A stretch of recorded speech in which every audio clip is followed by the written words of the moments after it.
Your dog is standing by the water bowl again, and it's the fourth time tonight. You noticed it first 3 days ago, but you told yourself it was just the summer heat. Then you noticed the accidents on the kitchen floor, the ones that haven't happened since puppyhood. Tonight, your dog barely touches dinner, just sniffs it and walks away, and something in your gut tightens, because this dog has never once turned down food.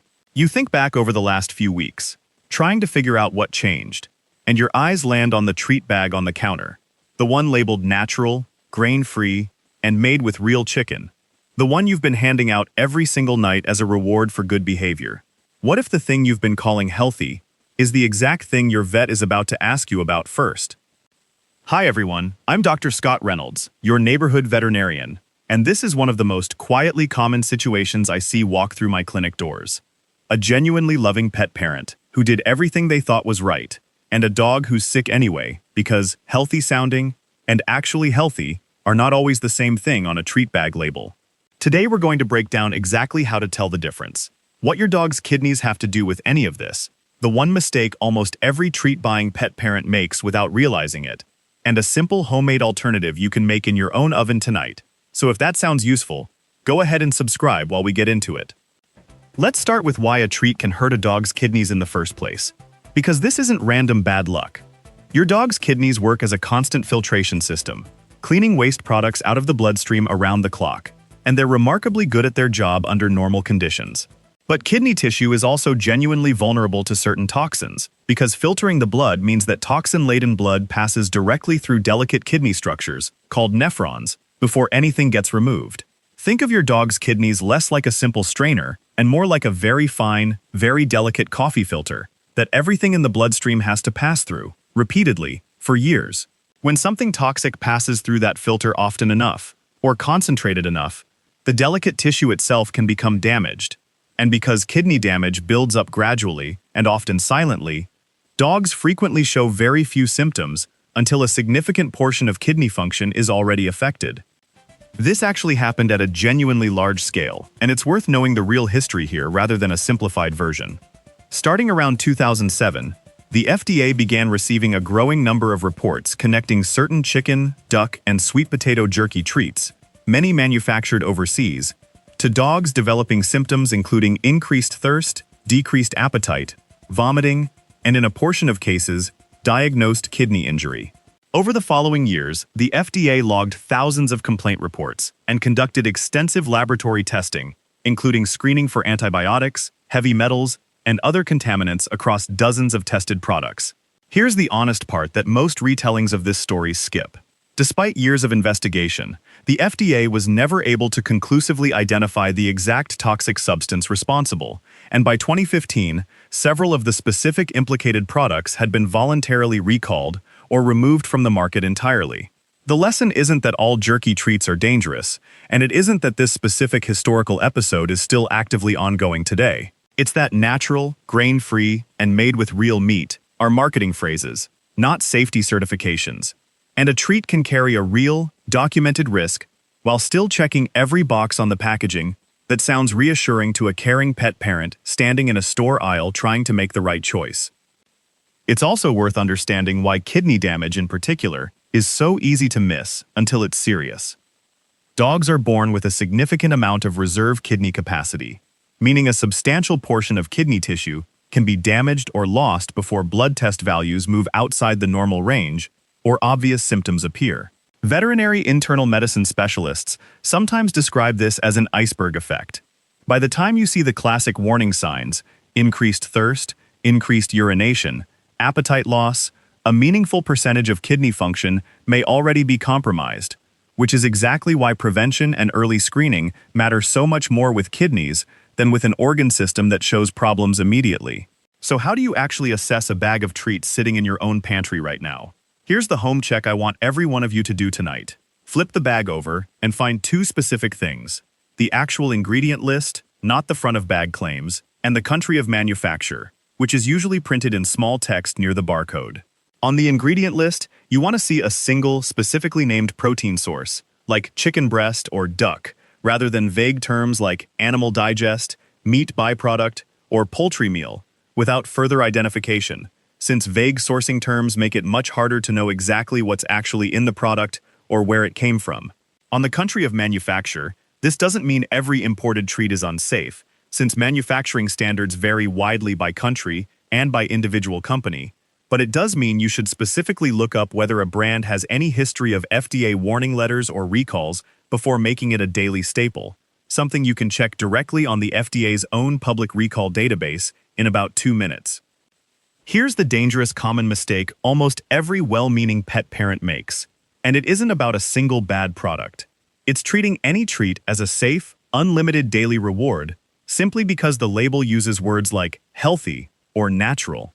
Veterinary nutrition guidelines, including standards published by the American Animal Hospital Association, generally recommend that treats make up no more than 10% of a dog's total daily caloric intake, with the remaining 90% coming from a complete, balanced dog food formulated to meet their actual nutritional needs. When a treat becomes a dog's nightly, high-volume reward, sometimes replacing real meals in a picky eater's routine, you're not just risking calorie overload. You're also concentrating your dog's exposure to whatever is actually in that specific product, day after day, for months or years, which is exactly the kind of repeated, cumulative exposure that turns a low individual risk into a real one over time. The safe alternative here isn't complicated, and it doesn't require giving up treats altogether. Rotate between at least 2 or 3 different treat products or protein sources, rather than relying on one single treat as your dog's everyday reward, since rotation naturally limits how much of any one ingredient or potential contaminant your dog is repeatedly exposed to. Weigh your dog's regular treat portions against their body weight using your vet's recommended daily calorie target, rather than eyeballing handfuls, since overestimating treat portions is one of the most common reasons dogs quietly become overweight, despite owners feeling like they're barely giving any extra food at all. Let's go through the tiers, from simplest adjustment to more involved.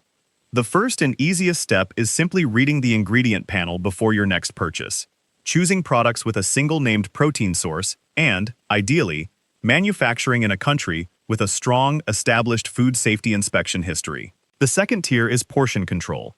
For a 30-pound dog, a reasonable daily treat allowance is typically somewhere in the range of 30 to 50 calories total, roughly one small training-sized treat a few times a day, rather than a handful of large jerky strips.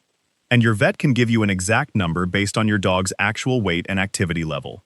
The third tier, for dogs with any known sensitivity or a family history of kidney concern, is choosing treats specifically formulated and tested by companies that publish third-party lab results for heavy metal and contaminant testing, information increasingly available on manufacturer websites for pet parents willing to look for it. The fourth tier, for dogs on prescription diets or with diagnosed kidney disease, is treating literally nothing outside your veterinarian's specific approval, since even small amounts of protein, phosphorus, or sodium can matter significantly for a kidney patient in ways that simply don't apply to a healthy dog. Here's my favorite trick, and it solves the sourcing problem entirely by removing the guesswork. You can make a simple, single-ingredient jerky treat at home in about 3 hours, and it costs a fraction of the store-bought version. Take boneless, skinless chicken breast, slice it into thin strips roughly a 1/4 inch thick, and lay them on a parchment-lined baking sheet, without any oil, seasoning, salt, or marinade, since dogs don't need any of that, and some seasonings, particularly anything containing onion or garlic powder, are genuinely toxic to them. Bake at 250 degrees Fahrenheit for approximately 2.5 to 3 hours, flipping the strips once halfway through, until they're fully dried and slightly leathery rather than soft in the middle, since fully drying the meat is what makes it shelf-stable enough to store safely for about a week in the refrigerator in an airtight container. You now know exactly one ingredient is in that treat, because you're the one who put it there.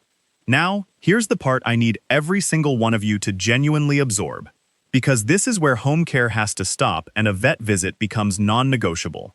If your dog is drinking noticeably more water than usual, urinating more frequently or in larger volumes, showing decreased appetite for more than a day, vomiting repeatedly, or seems unusually lethargic, these are classic signs of possible kidney stress, and they warrant a same-week vet visit, not a wait-and-see approach at home.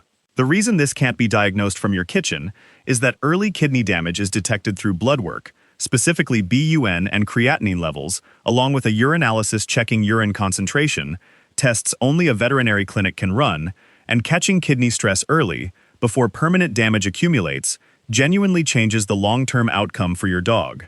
If you've recently switched treats, bring the packaging with you, since that information can meaningfully speed up your vet's diagnostic process. We've covered a lot of ground here today, reading past the marketing language on a treat bag to the actual ingredient list, understanding why kidneys are specifically vulnerable to certain toxins, knowing the real documented history behind jerky treat concerns instead of a scary rumor version of it, keeping treats to roughly 10% of daily calories, rotating products instead of relying on one, and making a simple 3-ingredient-free jerky at home if you want total control over what's going into your dog. None of this makes you a paranoid pet parent. It makes you the kind of pet parent who reads the fine print. And that's exactly the kind of attention that catches a problem while it's still fixable. Tell me in the comments what treats you're currently giving your dog, and whether you've ever actually flipped the bag over and read the full ingredient list before tonight. Because I genuinely want to know, and I read every single comment that comes through here. If this helped you look at that treat bag a little differently, hit subscribe so you don't miss the next one. And go ahead and share this with the friend whose dog gets a jerky treat every single night as their evening ritual. Stay safe, and I'll see you all in the next one.